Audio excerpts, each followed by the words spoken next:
Selamat datang dan selamat bergabung dalam perkuliahan imunologi. Kali ini akan dibahas tentang patofagositosis dan inflamasi, yaitu pertemuan yang ke-6 di mata kuliah imunologi Fakultas Kedokteran Hewan Universitas Udayana. Adapun topik yang akan dibahas adalah tentang proses fagositosis dan inflamasi pada hewan.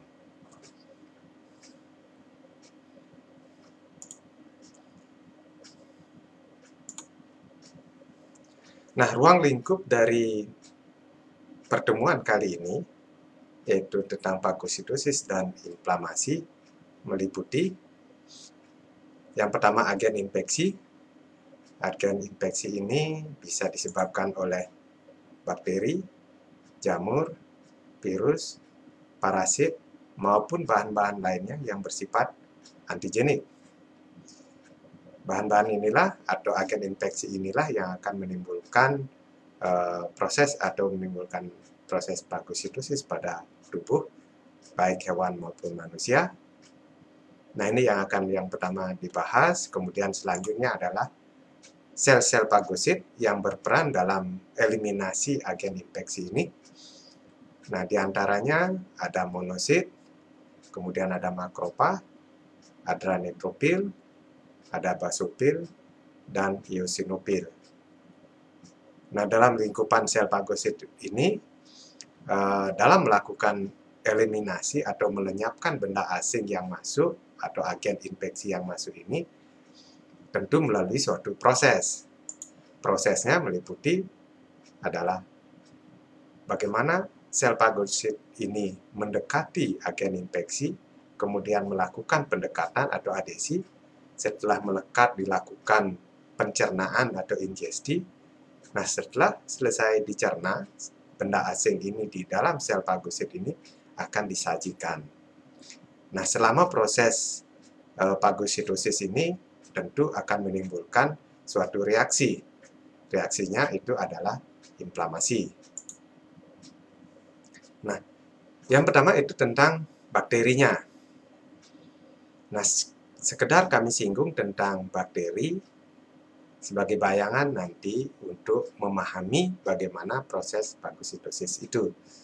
Bahwa secara morfologi, bakteri itu terdiri dari bagian luar, yaitu kapsul, pili, flagela, dinding sel, kemudian yang bagian dalam ini, bagian sebelah dalam ini, itu ada membran sel, ini, kemudian sitoplasma, ini. Di dalamnya ada bahan-bahan inti. Nah, inilah yang dikenal dengan flagela, kemudian sekitaran di sini adalah kapsul, kemudian yang banyak ini jumlahnya pili, dan dinding sel yang warna ungu. Nah, ini struktur secara morfologi dari bakteri. Nah, karena dari struktur inilah nanti akan mengeluarkan atau bersifat antigenik atau merangsang terbentuknya respon imun. Nah, sumber-sumber antigen bakteri itu ada dinding sel yang tadi saya sebutkan, yaitu dinding sel yang dikenal dengan O antigen itu mampu memacu atau merespon tubuh untuk melakukan pelenyapan atau merespon terhadap tubuh. Kemudian yang kedua kapsul yang dikenal dengan K antigen, yaitu bersifat antigenik. Kemudian yang ketiga adalah flagela atau H antigen. Nah, kadang-kadang juga ada dikenal dengan pili. Pili juga bersifat antigenik, tetapi karena strukturnya sama dengan dinding sel, maka pili sama dengan O antigen.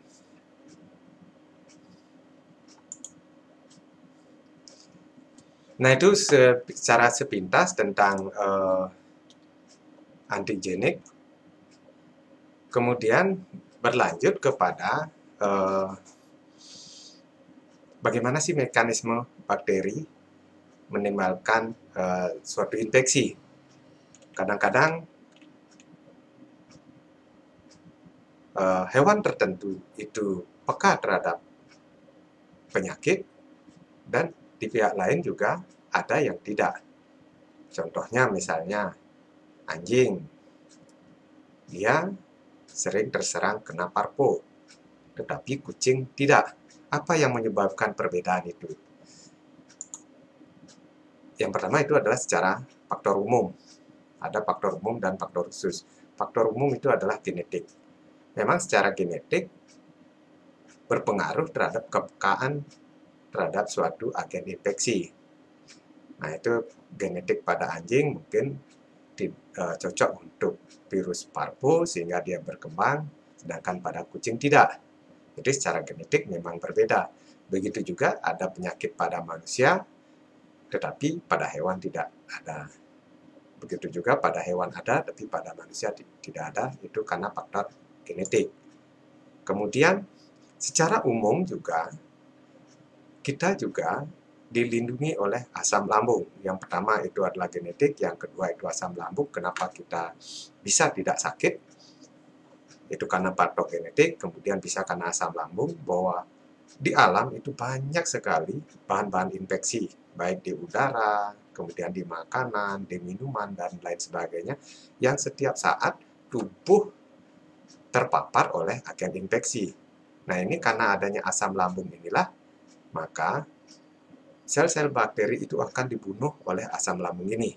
Asam lambung ini sangat kuat dalam hal pembunuhan bakteri sehingga mampu melenyapkan. Kemudian juga ada rintangan mekanik. Ini pada kulit dan membran mukosa. Kulit merupakan faktor penahan dari agen infeksi masuk ke dalam tubuh. Begitu juga dengan membran mukosa. Itu merupakan faktor penahan. Kalau tidak ada, mungkin dia akan lolos begitu saja masuk ke dalam tubuh. Kemudian ada faktor khususnya itu hormon. Hormon juga berpengaruh. Misalnya ada yang hormon yang meningkatkan kepekaan sel-sel fagosit terhadap agen infeksi sehingga dia lebih bersemangat, istilahnya, atau teraktivasi sehingga lebih mudah mencerna ataukah mengeliminasi benda-benda yang asing, dikenal dengan imunomodulasi. Misalnya adalah hormon tiroksin dan estrogen. Nah, pada wanita umumnya lebih tahan terhadap infeksi karena punya hormon ini. Kemudian ada juga hormon yang menekan respon imun, namanya imunosupresi. Itu hormon-hormon yang golongan steroid, ataukah obat-obat yang bersifat steroid, kemudian hormon progesteron dan testosteron. Ini yang menekan respon imun. Sehingga kalau testosteron itu ada pada laki-laki, sehingga laki-laki lebih mudah terinfeksi secara umum ini oleh benda asing. Kemudian ada juga malnutrisi secara khusus. Jadi orang yang nutrisinya cukup lebih tahan dibandingkan dengan orang yang kekurangan nutrisi. Hal ini karena secara kasar atau kasat mata bahwa nutrisi itu merupakan bahan yang diperlukan oleh tubuh dalam hal produksi antibodi ataukah dalam hal respon imun memerlukan nutrisi. Kemudian ada faktor kimia. Faktor kimia di sini ada lisosin. Di cairan tubuh ada jaringan air atau kencing atau air mata dan keringat itu ada lisosin. Lisosin inilah nanti yang melenyapkan agen infeksi yang ada di cairan tubuh tersebut. Misalnya di air mata, di kencing, kemudian di keringat itu ada lisosin. Kemudian ada juga spermin dan spermidin. Ini biasanya ada di ginjal. Ini dengan adanya alfa globulin ini bersifat membunuh atau bakterisidal, membunuh sel bakteri. Sehingga infeksi melalui saluran kencing, kemudian lewat ginjal bisa dihindari. Kemudian ada asam lemak bebas. Asam lemak bebas bersifat bakteriostatik maupun bersifat bakterisidal. Jadi asam lemak bebas ini mampu menghambat pertumbuhan bakteri atau bakteriostatik ataukah membunuh sel-sel bakteri atau dikenal dengan bakterisidal. Kemudian zat besi. Adanya zat besi dalam tubuh juga berpengaruh terhadap infeksi.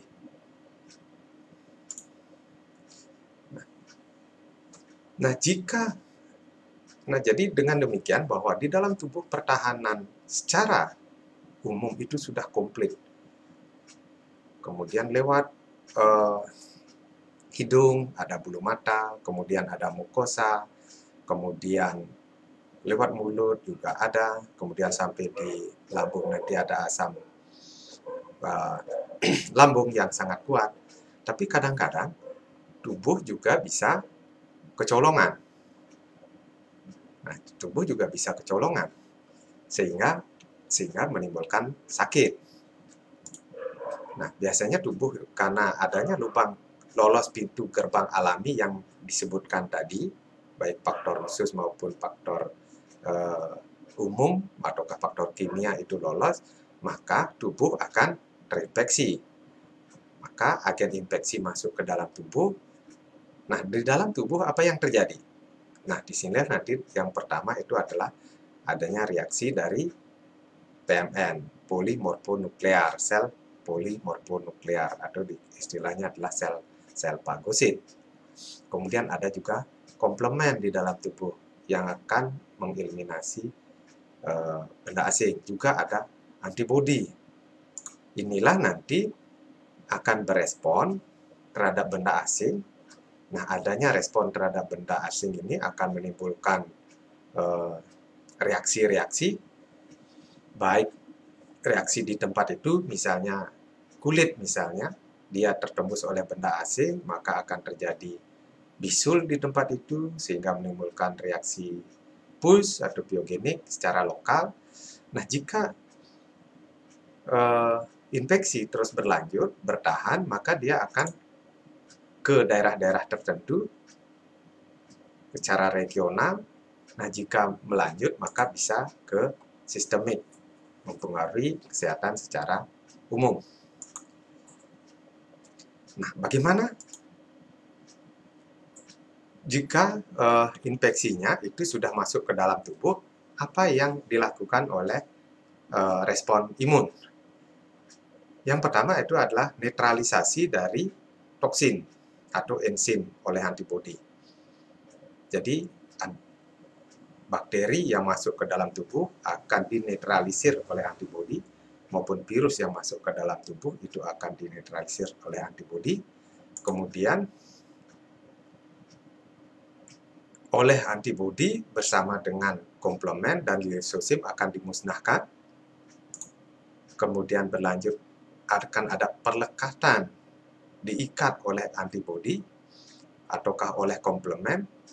Jadi sel bakteri yang diikat oleh antibodi ataukah oleh komplement dikenal dengan istilah opsonisasi. Jadi opsonisasi itu adalah sel bakteri yang diikat oleh antibodi maupun oleh komplement. Kemudian yang terakhir, kalau sudah diikat oleh komplement maupun oleh antibodi, baru dimakan oleh sel fagosit. Nah, sedikit saya uraikan sedikit tentang sumber-sumber sel fagosit. Nah, secara umum, semua sel di dalam tubuh, sel darah di dalam tubuh itu diawali dari stem cell. Stem cell itu berkembang menjadi pluripotent stem cell, kemudian berkembang ada dua, menjadi lymphoid progenitor, kemudian myeloid progenitor. Yang lymphoid progenitor itu akan berkembang menjadi B limfosit, T limfosit maupun sel NK atau natural killer cell. Kemudian yang myeloid progenitor ini ada yang granulosit, monosit, itu akan berkembang menjadi monosit ataukah berkembang lagi menjadi makrofag. Monosit akan berkembang menjadi makrofag. Kemudian juga ada neutrofil. Begitu juga nanti myeloid itu akan berkembang menjadi eosinofil. kemudian bisa menjadi basophil, megakaryosit menjadi platelet, dan eritrosit. Nah, kemudian di dalam tubuh sel makrofag atau yang tadi monosit itu ada di berbagai tempat. Ada di berbagai tempat. Ada di paru-paru, tapi namanya berbeda-beda.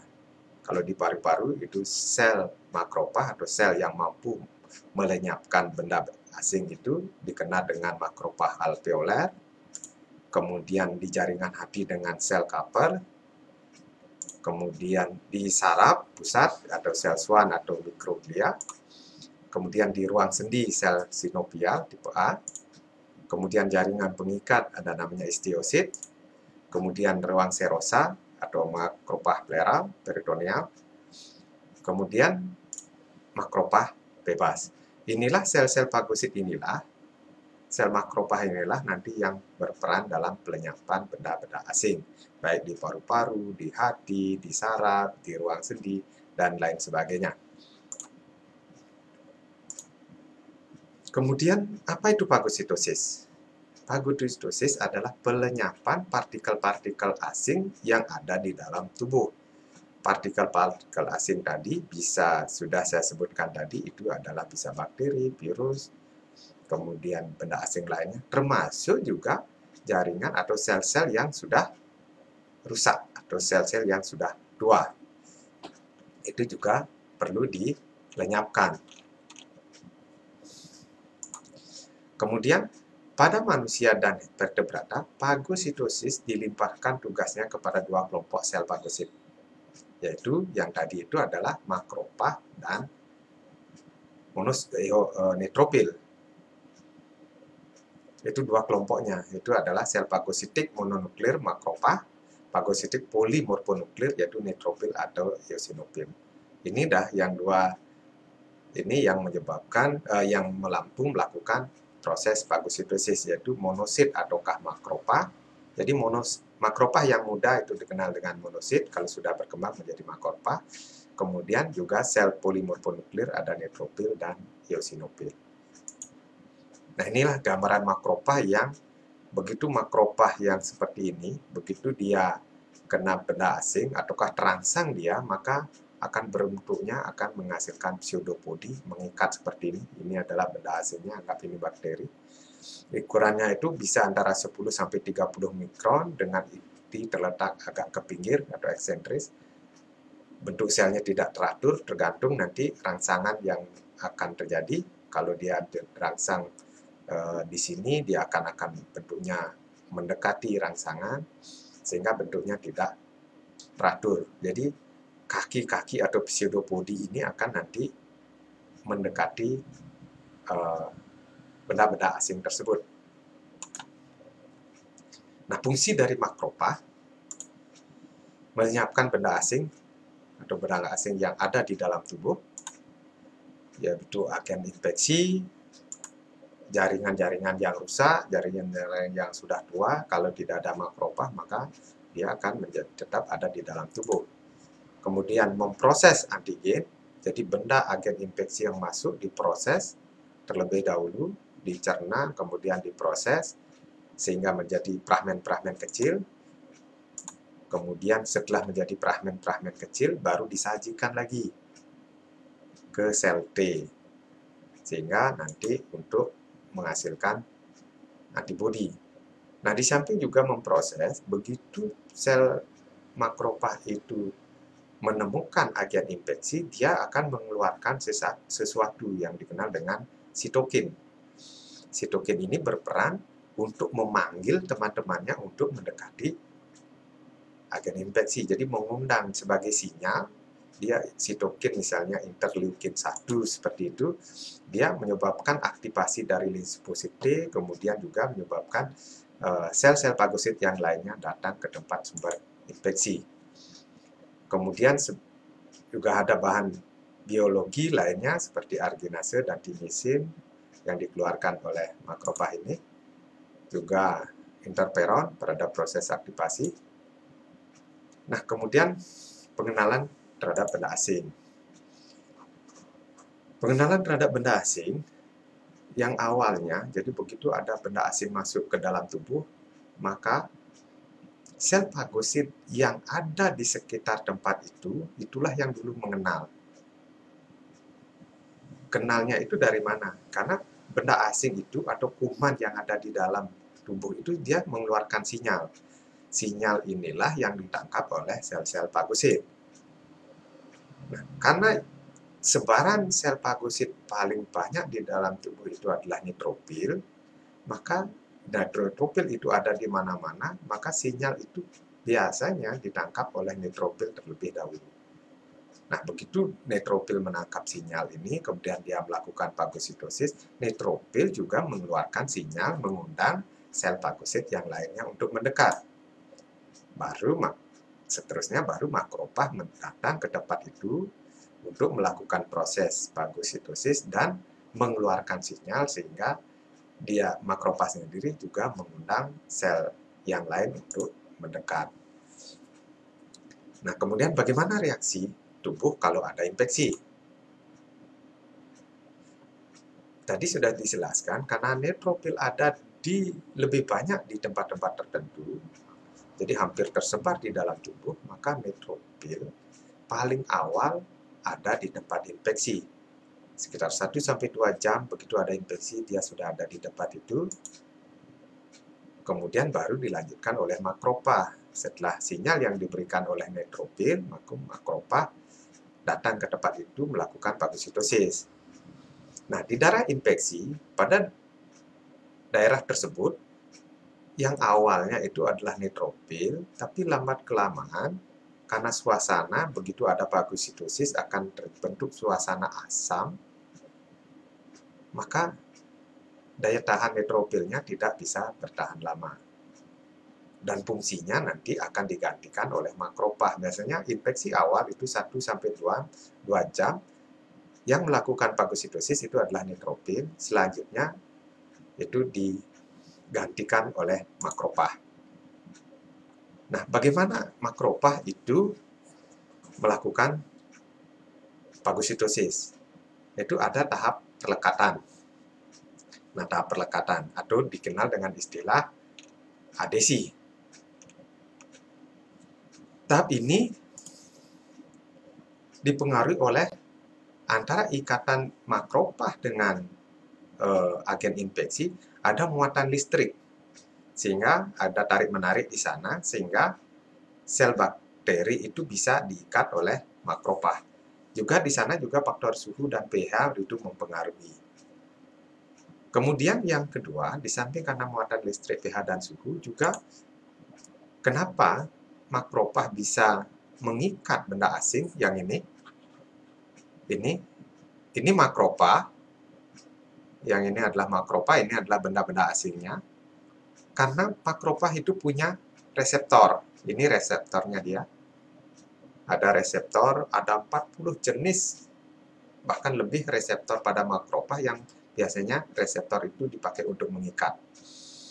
Tapi yang paling dominan biasanya adalah reseptor Fc, yaitu untuk menangkap Fc dari antibodi, kemudian reseptor Mannose dan reseptor C3 maupun C3b dari komplement. Itulah yang berperan, yang paling dominan berperan menangkap sel bakteri. Ini reseptor Fc, ini reseptor Fc yang ini menangkap, ini ada antibodi, bagian Fc-nya ditangkap oleh reseptor Fc, kemudian pada variabel regionnya itu menangkap sel bakteri, sehingga terjadi opsonisasi. Kemudian ada reseptor 3b, kemudian ada reseptor Mannose, yang ini reseptor Mannose. Nah, kalau sudah terikat, dia akan lebih mudah ditelan. Nah, setelah ditelan, ini seperti ini. Ini kumannya, kemudian ditelan. Maka prosesnya itu adalah pencernaan.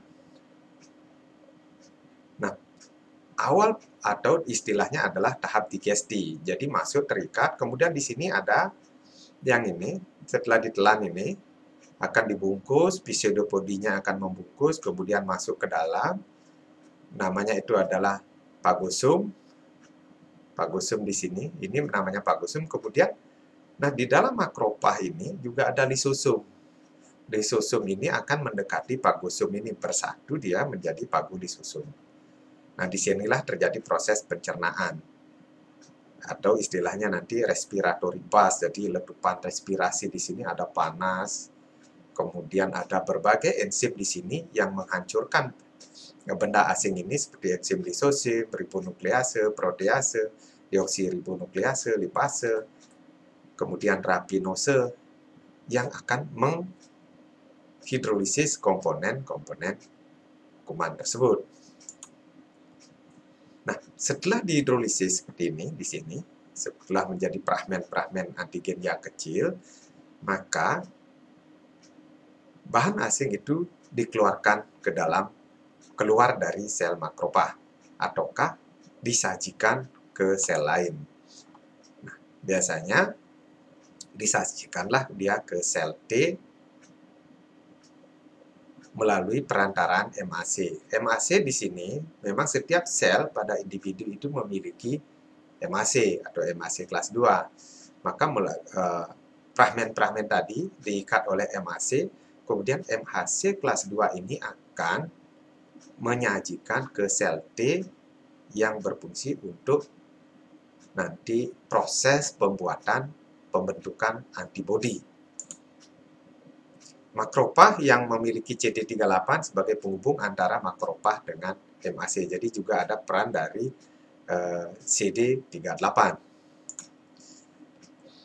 Antigen yang disajikan oleh APC ke limfosit T merupakan tahap awal terjadinya respon imun. Nanti ini adalah setelah disajikan ke limfosit T, maka proses selanjutnya akan terjadi proses pembentukan antibodi oleh sel T helper.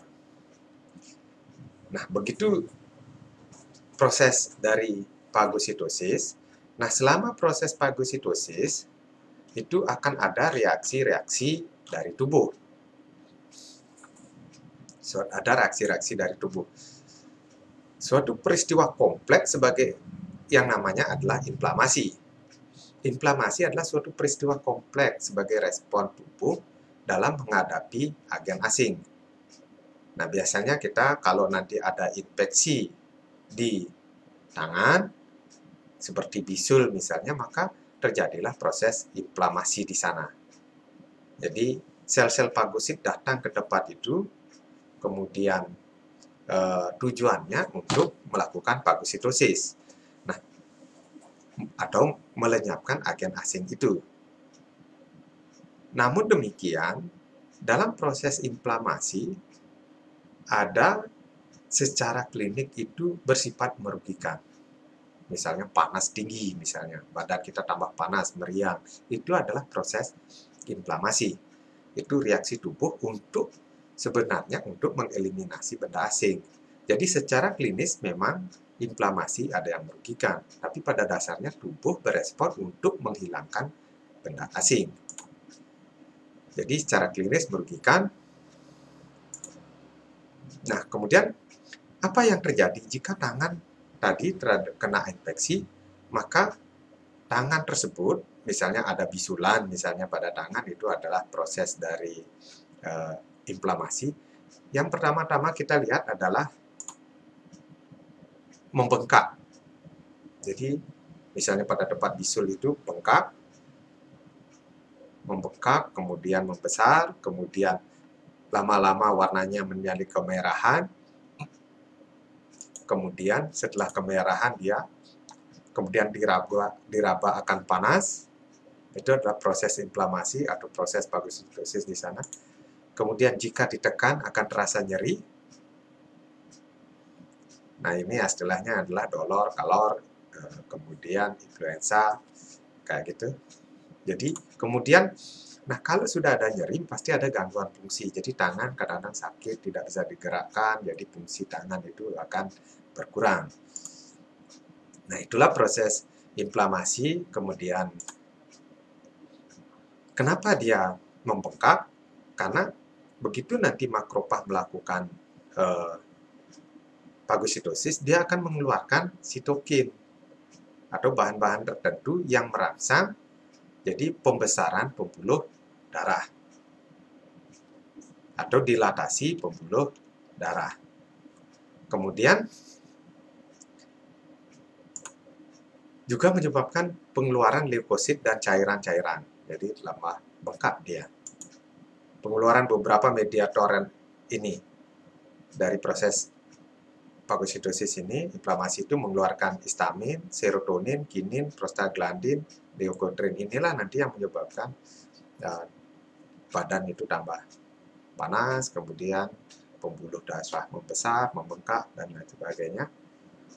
Nah, ini yang menyebabkan dari keluarnya mediator ini akan terjadi kontraksi otot polos, kemudian kenaikan permeabilitas vaskuler, kemudian peningkatan sekresi mukus, kemudian hipersensitif tipe cepat. Nah, ini juga nanti bisa terjadi hipersensitif akibat dari proses inflamasi. Nah, itulah adik-adik mahasiswa tentang materi perkuliahan tentang fagositosis dan inflamasi. Nah, kami silahkan nanti berdiskusi di media yang sudah kami sudah berikan di dalam OASE dalam bentuk forum. Nanti kita bisa berdiskusi di sana dan menambah wawasan ini dengan buku-buku yang ada di OASE, baik dalam bentuk video maupun dalam bentuk jurnal-jurnal. Dan kami ucapkan terima kasih. Mudah-mudahan materi yang kami sajikan ini ada manfaatnya.